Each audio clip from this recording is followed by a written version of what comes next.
me like a Hellcat.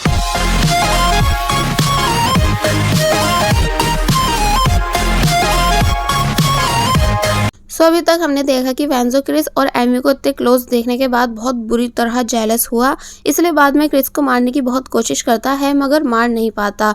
तो तब Chris ने समझाया कि मैंने ऐसा इसलिए किया था क्योंकि अगर आज एमी नाराज होकर चली जाती तो फिर दोबारा तुम पर यकीन नहीं करती। तो तब जाके वेंजो शांत हुआ। मगर जब क्रिस नेक्स्ट डे फिर से एमी के क्लोज होता है वेंजो को जेलस फील कराने के लिए, तो तब फिर से वेंजो को बहुत ही ज्यादा गुस्सा आया मगर उसने जैसे तैसे खुद पे कंट्रोल किया। दूसरी तरफ हम डॉक्टर गॉड को देखते हैं जिन्हें वेंजो के रूम की सभी फुटेज देख इतना तो अच्छे से समझ आ चुका है कि वेंजो और क्रिस दोनों आपस में बॉडी स्विच कर सकते हैं, मगर कैसे ये उन्हें समझ नहीं आ रहा था। इसलिए नेक्स्ट डे उन्होंने अपने आदमियों की हेल्प से वेंजो और क्रिस को किडनैप करा लिया एंड वेंजो को बहुत बुरी तरह टॉर्चर करने लगे कि बताओ कैसे तुम दोनों की बॉडी स्विच होती है। मगर वेंजो क्रिस के खातिर मुंह नहीं खोलता, इसलिए क्रिस काफ़ी ज़्यादा इमोशनल हो गया कि वेंजो को उसकी कितनी फिक्र है कि तभी उसे कुछ विजन्स आए जिनमें डॉक्टर गॉड किसी को बता रहे थे कि उनके लिए क्रिस की बॉडी बहुत ज़्यादा इम्पोर्टेंट है। इसलिए यह याद कर क्रिस ने नॉन स्टॉप अपना सर ज़मीन पे मारना शुरू कर दिया। तो तब जाके डॉक्टर गॉड ने क्रिस को छोड़ा, मगर वो इतने अच्छे थोड़ी हैं जो ऐसे ही इन दोनों को जाने देते। यानी यहाँ स्टार्ट हुई खतरनाक फाइट, जहाँ जब कोई वेंजो को फिर से पकड़ लेता है तो तब क्रिस उन सभी पर गन पॉइंट कर कहने लगा कि वेंजो को जाने दो, मैं बॉडी स्विचिंग का सीक्रेट बताने के लिए तैयार हूँ। तो तब उन लोगों ने वेंजो को छोड़ दिया एंड देन क्रिस ने फाइनली सच बताया कि मेरे नेक पर बने बर्थ मार्क को टच करते ही बॉडी स्विच हो जाती है क्योंकि वहाँ एक चिप है। तो ये सुन डॉक्टर गॉड बहुत ही ज़्यादा खुश हुए क्योंकि उन्हें नहीं पता था कि उनकी न्यू इन्वेंट की हुई चिप इतना बड़ा कमाल कर जाएगी जिससे टेक्नोलॉजी की दुनिया में अब उनका और भी बड़ा नाम हो जाएगा। इसलिए अब इससे पहले कि वो इन दोनों को दोबारा से पकड़ पाते कि तभी वेंजो के सभी दोस्त भी इन्हें बचाने वहां आ गए, वेंजो के मोबाइल की लोकेशन को ट्रैक करके। फिर जब ये सभी जिम में थे तो तब वास्को और लीजन ने इनसे काफ़ी सारे सवाल किए कि आखिर वो लोग कौन थे और तुम दोनों को किडनैप क्यों किया था। मगर क्रिस उन्हें उनके काम से मतलब रखने को कह रहा था। तो तब लीजन भड़क गया कि आखिर तुम इतने बदल क्यों गए हो, यानी अब ऐसा लगता है कि जैसे तुम हमारे दोस्त नहीं हो। तो अब इससे पहले की लड़ाई और ज़्यादा बढ़ती, वेंजो ने सभी को पूरी सच्चाई बता दी कि उसके पास 2 बॉडीज थी, इसलिए वो हमेशा क्रिस की बॉडी में रहकर उन सभी से मिलता था। मगर अब क्रिस अपनी बॉडी में वापस आ चुका है, बट वो दोनों उसकी इन बातों पर यकीन करते ही नहीं। तो तब वेंजो ने उन्हें लाइव डेमो दिखाया और ग्वांग ने भी काफ़ी अच्छे से पूरी सिचुएशन एक्सप्लेन की। तो तब जाके फाइनली इन दोनों को यकीन आया, मगर अब भी इनके मन में बहुत सारे सवाल थे क्योंकि किसी के लिए भी ऐसी बात पर बिलीव करना इजी नहीं हो सकता है। वेल अब क्योंकि वेंजो और क्रिस का उनके घर रहना सेफ नहीं रहा, इसलिए ग्वांग इन दोनों को अपने घर ले आया, जहां वेंजो अनाउंस करता है कि अब वो एमी को भी सारी सच्चाई बता देगा। तो तब इस बात के लिए ग्वांग ने उसे सपोर्ट किया। मगर क्रिस उस बच्ची को ढूंढने में बिजी है जो उसे अक्सर अपनी मेमोरीज में दिखती है, जिसका फोटो उसे अपने बैग के अंदर से मिला था, मगर उसे नहीं पता कि आखिर ये फोटो क्लिक कब हुआ था। दूसरी तरफ होबिन एंड जियान जो कि वेंजो की वैन को चेक कर रहे हैं कि तभी उन्हें वेंजो के कैमरा में रिकॉर्ड हुई वो रिकॉर्डिंग मिल गई जब वेंजो को किडनैप किया गया था। साथ ही उसमें वो आदमी भी था जिसे लास्ट टाइम जियान वेंजो के घर में देख चुका है। इसलिए ये दोनों समझ जाते हैं कि वेंजो का कुछ तो बहुत ही बड़ा सीक्रेट है जो उन्हें सिर्फ ये डॉक्टर ही बता सकता है। इसलिए दोनों एक बार फिर वेंजो के रूम आए एंड डॉक्टर के छुपाए हुए कैमरे को दिखाते हुए बताते हैं कि हमारे पास किडनैपिंग फुटेज है, इसलिए अगर तुम नहीं चाहते हो कि हम इसे पुलिस स्टेशन में दें तो हमें इस नंबर पे कांटेक्ट करो। और फिर डॉक्टर को बाय कर वहां से चले गए। डॉक्टर समझ गया कि इन दोनों का वेंजो से कोई ना कोई मैटर तो है जिस वजह से ये उसके काम आ सकते हैं, इसलिए नेक्स्ट डे उसने इन दोनों को भी अपनी टीम में ऐड कर लिया।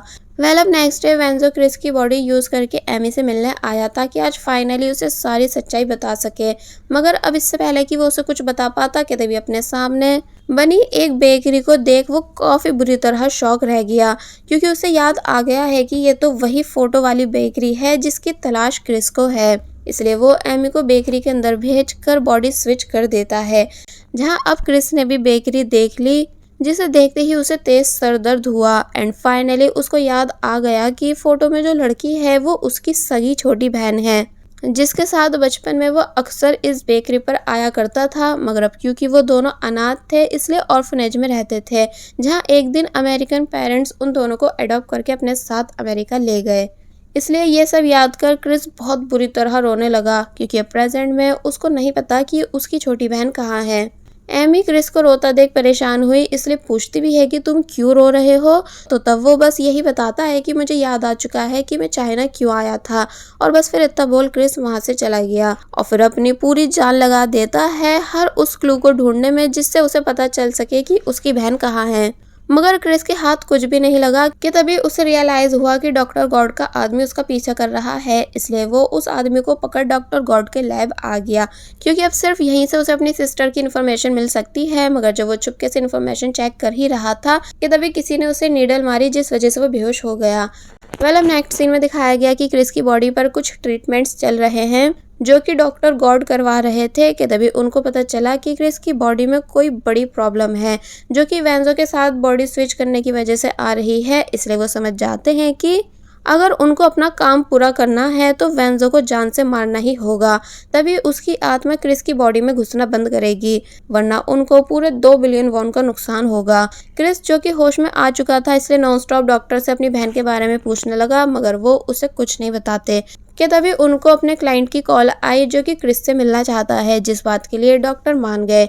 बाहर हम देखते हैं कि क्रिस को ढूंढने बाकी सभी दोस्त भी आ चुके हैं, इसलिए मौका देख वो लैब के अंदर भी घुस गए, जहां लैब की इन्फॉर्मेशन चेक कर उन्हें डॉक्टर के काले कामों के बारे में पता चला कि डॉक्टर गॉड जवान लोगों की बॉडी अमीर बुढ़े लोगों की बॉडी के साथ स्विच कर देता है, जिसका उसे बहुत पैसा भी मिलता है।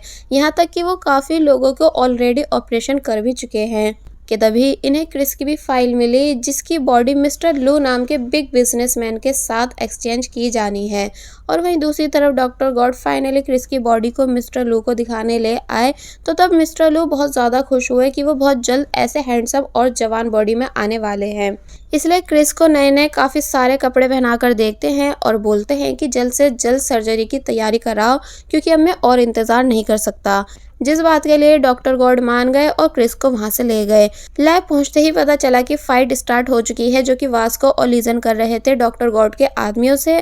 तो तब क्रिस की भी उन सभी से बहुत ज़बरदस्त फाइट हुई, जिसके बाद मौका देखते ही ये सभी एक साथ डॉक्टर गॉड के लैब से भाग गए। अब ये सभी जिम में है जहाँ वास्को क्रिस और वेंजो को एडवाइस देता है कि तुम्हारा इस शहर में रहना सेफ नहीं, इसलिए तुम्हें कहीं और जाके छुपना चाहिए क्योंकि इन सभी को ये बात भी पता चल चुकी है कि डॉक्टर गॉड वेंजो को जान से मारना चाहता है। तो तब वेंजो क्रिस को अपने साथ अपनी ग्रैंडमदर के घर ले आया क्योंकि सिर्फ यही एक जगह है जहां डॉक्टर गॉड के आदमी उन दोनों को ढूंढ नहीं सकते। मगर जियान के दोस्त वेंजो को वहां देख लेते हैं एंड इस बारे में जियान को इन्फॉर्म कर देते हैं। और अब क्योंकि जियान और होबिन को डॉक्टर गॉड ने ऑर्डर दिया है फैटी वेंजो को पकड़ के लाने का, इसलिए वो दोनों भी विलेज के लिए निकल गए।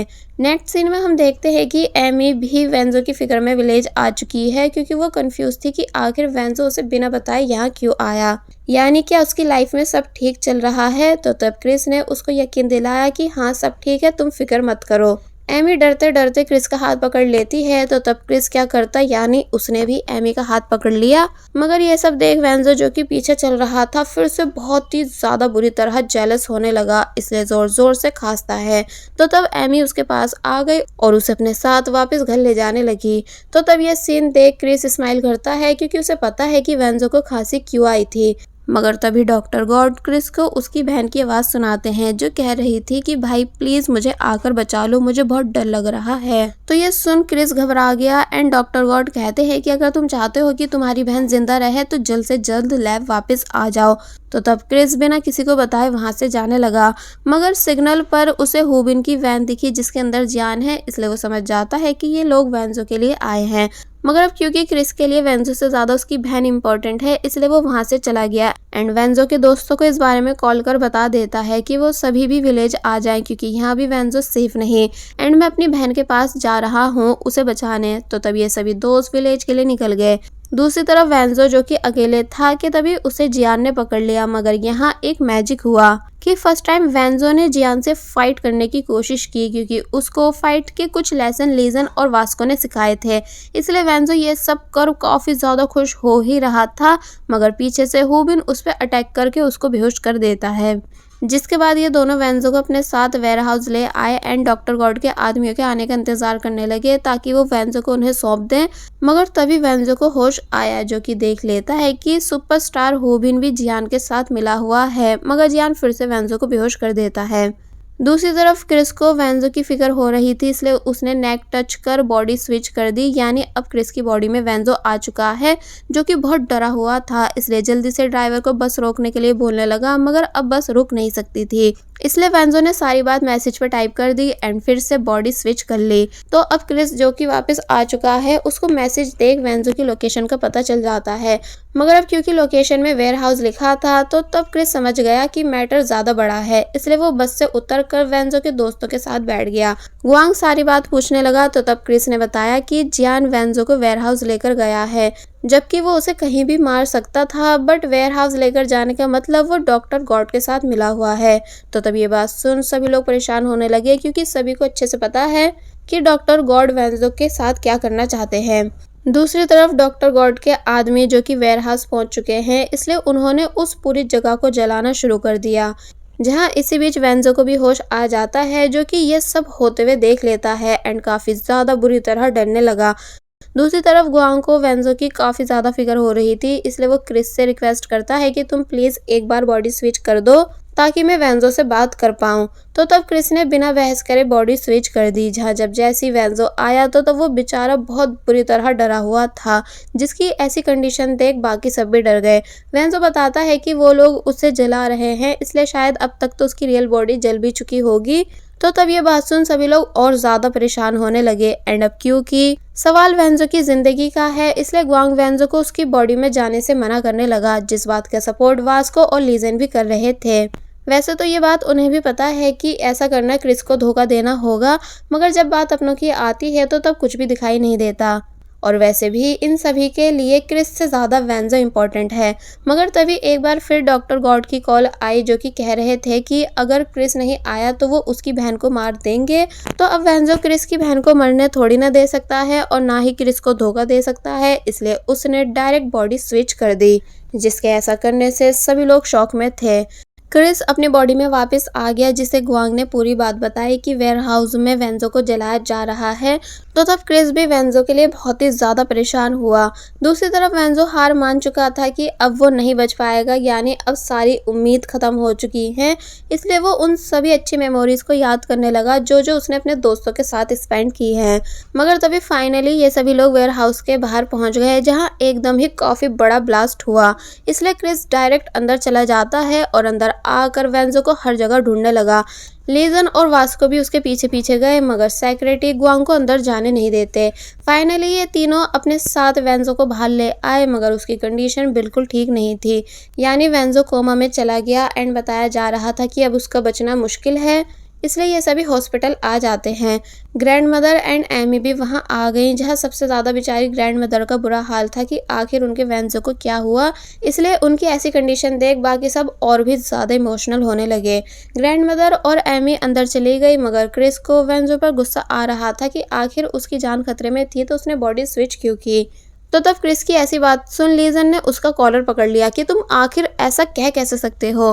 गुआंग बताता है कि हाँ, वेंजो सच में बेवकूफ़ है, क्योंकि हम सब तो तुम्हें धोखा देने का डिसाइड कर चुके थे, मगर वेंजो ने तुम्हारी बहन की जान बचाने के खातिर अपनी जान की परवाह नहीं की और बॉडी स्विच कर दी थी। तो तब ये बात सुन क्रिस चुप हो गया, क्योंकि अगर वो वेंजो की जगह होता तो कभी ऐसा नहीं कर पाता। लेकिन अब वेंजो, जिसका आखिरी बार अपनी ग्रैंड मदर और दोस्तों से मिलना जरूरी है, इसलिए क्रिस ने एक बार फिर बॉडी स्विच कर दी। वेंजो, जो कि अब क्रिस की बॉडी में आ चुका है, वो रोता हुआ सबसे पहले अपनी ग्रैंड मदर के पास आया और उनसे अपने दिल की सभी बातें करने लगा कि वेंजो के लिए ग्रैंड मदर कितनी इंपॉर्टेंट थी, मगर वो कभी उनका अच्छा बेटा नहीं बन पाया।